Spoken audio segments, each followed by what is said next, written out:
What is up guys, welcome back.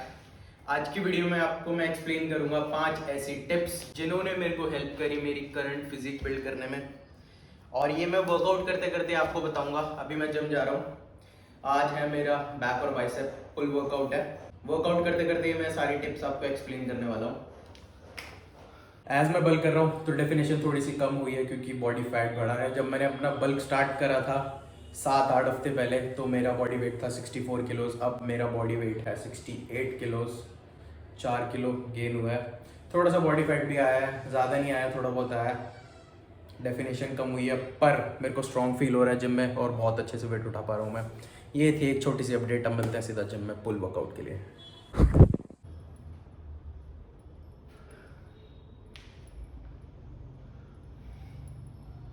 I always start my back workout with a bunch of pull-ups and some, क्या बोलते हैं इसे यार, क्या बोलते हैं, स्ट्रेट आर्म पुल डाउन्स। ये 2 मूवमेंट करता हूँ मैं अपना बैक वर्कआउट शुरू करने से पहले, या फिर पुल भी बोल सकते हो। पुल वर्कआउट शुरू करने से पहले पुल-अप्स मैंने कर लिए हैं। अब मैं करने जा रहा हूँ अपनी, क्या बोलते हैं यार, फिर भूल गया। दांत के बीच में ना बादाम दबा के रखना पड़ेगा, भूल जाता हूँ बार बार।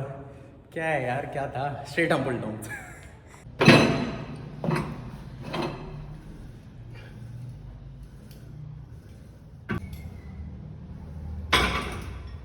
मेरी पुल डे की फर्स्ट एक्सरसाइज है लैट पुल डाउन। इसी के साथ आते हैं हम अपने टिप नंबर 1 पर, जिसने मेरे को हेल्प करी मेरी करंट फिजिक बिल्ड करने में। वो है ट्रेनिंग टू फेलियर।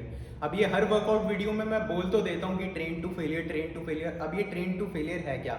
ये मेरा पहला वर्किंग सेट है लैट पुल डाउन का। इसमें मैं आपको दिखाऊंगा कि एक फेलियर सेट दिखता कैसा है। तो इस सेट में मैंने अपने आप को तब तक पुश करा जब तक मेरे अंदर एनर्जी नहीं थी एक फुल रेप परफॉर्म करने की। उसके बाद मैंने कुछ पार्शियल रेप निकाले, फिर मैंने वेट को रखा और अपना सेट खत्म करा। तो ये था एग्जांपल एक फेलियर सेट का। अब क्वेश्चन आएगा, क्या ये हर सेट में करना ज़रूरी है? तो पर्सनली मैं अगर किसी एक्सरसाइज के 3 वर्किंग सेट कर रहा हूँ तो वो तीनों के तीनों फेलियर होते हैं। अगर आपको सारे सेट अपने फेलियर नहीं करने, आप आखिरी के 2 सेट भी अपने क्लोज टू फेलियर भी करोगे तो वो भी आपको बहुत हेल्प करने वाले हैं। अब एक क्वेश्चन और आएगा, क्या ये बिगिनर्स को भी करना ज़रूरी है? तो इसका जवाब होगा कि बिगिनर्स को फेलियर तक ट्रेन करने की ज़रूरत नहीं है। वो अपना वर्कआउट 10 से 16 की रेप रेंज के बीच में भी रखेंगे तो भी बहुत अच्छे रिजल्ट्स देखने को मिलेंगे। You guys know the drill. Pump आ चुका है, अब पंप कवर उतरेगा। ओ भाई,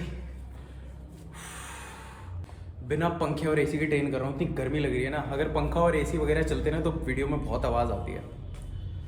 बाकी गेंस चेक कर लो। सेकंड एक्सरसाइज है मेरी पुल डे की, एक चेस्ट सपोर्टेड टी बार रोज। अगर आपने मेरी पहले बैक की वीडियो देखी होगी तो आपको पता होगा ये one of my favourite back exercises है। इसने मेरे को बहुत हेल्प करी है मेरी बैक बिल्ड करने में। इसी के साथ आते हैं हम अपनी टिप नंबर 2 पर, जो है प्रोग्रेसिव ओवरलोड। आपने बहुत सुनी होगी ये term, progressive overload, progressive overload. मैंने भी जब नया नया जिम जाना शुरू करा तो मेरे को भी ये सुनने में आया प्रोग्रेसिव ओवरलोड, और मेरे को इसका सीधा सीधा मतलब समझ आया, हर वीक अपने किसी भी एक्सरसाइज में वेट बढ़ाना, which is clearly not possible. आज मैं आपको लेम लैंग्वेज में समझा दूंगा कि प्रोग्रेसिव ओवरलोड होता क्या है। अब फॉर एग्जांपल मैं एक्सरसाइज परफॉर्म कर रहा हूँ टी बार रोज 50 किलो से, और इसके मेरे को करने हैं 3 सेट। अब फर्स्ट सेट में मैंने करे 10 रेप, दूसरे सेट में मैंने करे 9 रेप, अब तीसरे सेट में मैंने करे 8, पर मेरा 8वां रेप क्लीन नहीं आया, मेरे को स्पॉटर की हेल्प की जरूरत पड़ी। अब जब मैं नेक्स्ट वीक सेम एक्सरसाइज करूंगा सेम वेट के साथ, तो मैं कोशिश करूंगा कि मैं एक एक रेप की प्रोग्रेस करूं हर सेट में। अब जब मैंने नेक्स्ट वीक एक्सरसाइज परफॉर्म करी तो मेरे पिछली बार 10 आए थे, इस बार आ गए मेरे 11, मतलब एक रेप की प्रोग्रेस हुई। दूसरे सेट में मेरे पिछली बार 9 आए थे, इस बार मेरे आ गए 10, मतलब एक रेप की प्रोग्रेस इसमें भी हुई। अब पिछली बार मेरे तीसरे सेट में 8 आए थे, इस बार भी मेरे 8 ही आए, पर पिछली बार मेरे को स्पॉटर की हेल्प की जरूरत पड़ी थी, इस बार मेरे को स्पॉटर की हेल्प की जरूरत नहीं पड़ी, मतलब इसमें भी प्रोग्रेस हुई। तो ये था एग्जांपल एक रियलिस्टिक प्रोग्रेसिव ओवरलोड का। प्रोग्रेसिव ओवरलोड का मतलब सिर्फ और सिर्फ वेट बढ़ाना नहीं होता। अगर आप एक एक 2-2 रेप की भी हर सेट में भी प्रोग्रेस कर रहे हो तो वो भी प्रोग्रेसिव ओवरलोड में काउंट होगा। और अगर आप अपने वर्कआउट्स के लिए प्रोग्रेसिव ओवरलोड अप्रोच फॉलो कर रहे हो तो आपको अपने वर्कआउट को ट्रैक करना बहुत ज़रूरी है। या तो आप अपने फ़ोन में कर सकते हो नोट्स ऐप में, या मेरी तरह एक डायरी बना सकते हो, उसमें मैं अपने सारे वर्कआउट ट्रैक थर्ड और लास्ट एक्सरसाइज है मेरी बैक के लिए, चेस्ट सपोर्टेड सिंगल आर्म रोज।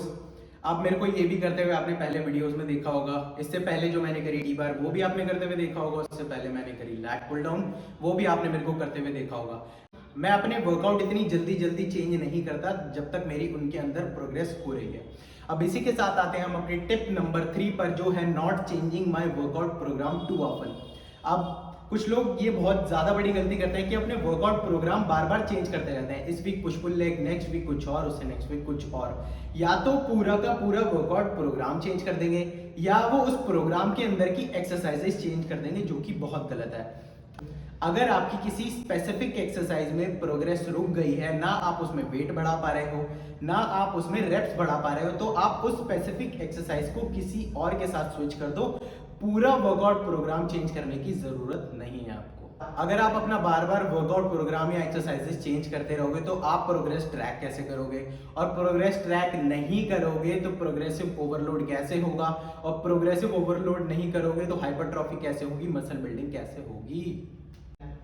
इसलिए स्टिक टू द प्लान। एक वर्कआउट प्रोग्राम फॉलो करो, उसी में प्रोग्रेस करो, और प्रोग्रेस रुक जाए तो किसी एक्सरसाइज को किसी और के साथ स्विच कर दो। सिंपल भाई। फोन की बैटरी डेड हो गई थी, ये मैं नेक्स्ट डे शूट कर रहा हूँ। कुत्ते वैसे सोता रहेगा। ये देखो भाई, कल इसकी जड़। तो हमारे 2 पॉइंट्स रह गए थे, जो है वॉल्यूम और फ्रीक्वेंसी। ये मैं दोनों एक साथ एक्सप्लेन कर दूंगा क्योंकि ये दोनों से रिलेटेड है। वॉल्यूम से मेरा मतलब है टोटल नंबर ऑफ सेट्स, और फ्रीक्वेंसी इस एक वीक में एक मसल ग्रुप को कितनी बार ट्रेन करना है। तो पहले हम बात करते हैं वॉल्यूम की। वॉल्यूम वाली गलती 90% लोग जिम में करते ही करते हैं। टू मच ट्रेनिंग वॉल्यूम, बहुत ज़्यादा वॉल्यूम वो अपने एक वर्कआउट सेशन में रखते हैं। एक मसल ग्रुप के 15-15, 20-20 सेट करेंगे, जो कि बिल्कुल भी हेल्प नहीं करने वाला है। अगर आप इतने सेट एक वर्कआउट सेशन में रखोगे एक मसल ग्रुप के, तो वो आपको इतना फटीग दे देगा कि नेक्स्ट वर्कआउट सेशन तक वो आपका रिकवर नहीं हो पाएगा, आप अपना 100% नहीं दे पाओगे। मैं आपको बता देता हूँ कि आपको कितने कितने सेट्स करने चाहिए पर मसल ग्रुप। अगर कोई छोटी मसल है, जैसे बाइसेप हो गया, ट्राइसेप हो गया, तो उसके 4 से 6 सेट इज इनफ। और ये जितने भी मैं सेट्स बता रहा हूँ, ये फेलियर या फिर क्लोज टू फेलियर है। अब शोल्डर के 6 से 8 सेट, चेस्ट के भी 6 से 8 सेट, बैक के 8 या 8 से 10 भी कर सकते हो, क्योंकि बैक में बहुत सारी मसल होती है, कॉम्प्लेक्स है, इसलिए थोड़ा आप 8 से 10 भी कर सकते हो। और उसके बाद आता है क्वाड्स। क्वाड्स के 6 से 8 सेट, सेम फॉर हैमस्ट्रिंग 6 से 8 सेट, और काफ्स के 4 से 6 सेट। ये सारे के सारे क्लोज टू फेलियर या फिर फेलियर है। Focus more on quality of your workout rather than quantity. अपने वर्कआउट्स की इंटेंसिटी बढ़ाओ, वॉल्यूम कम करो। इंटेंसिटी कैसे बढ़ानी है? फेलियर तक ट्रेन कर कर। अब आते हैं फ्रीक्वेंसी पर। फ्रीक्वेंसी कितनी होनी चाहिए? तो आपको एक मसल ग्रुप को एक वीक में या फिर हर 8 दिन में 2 बार ट्रेन करना है फॉर ऑप्टिमम रिजल्ट्स। और ये आप कैसे करोगे? वॉल्यूम कम करके और इंटेंसिटी बढ़ा के अपने वर्कआउट्स की।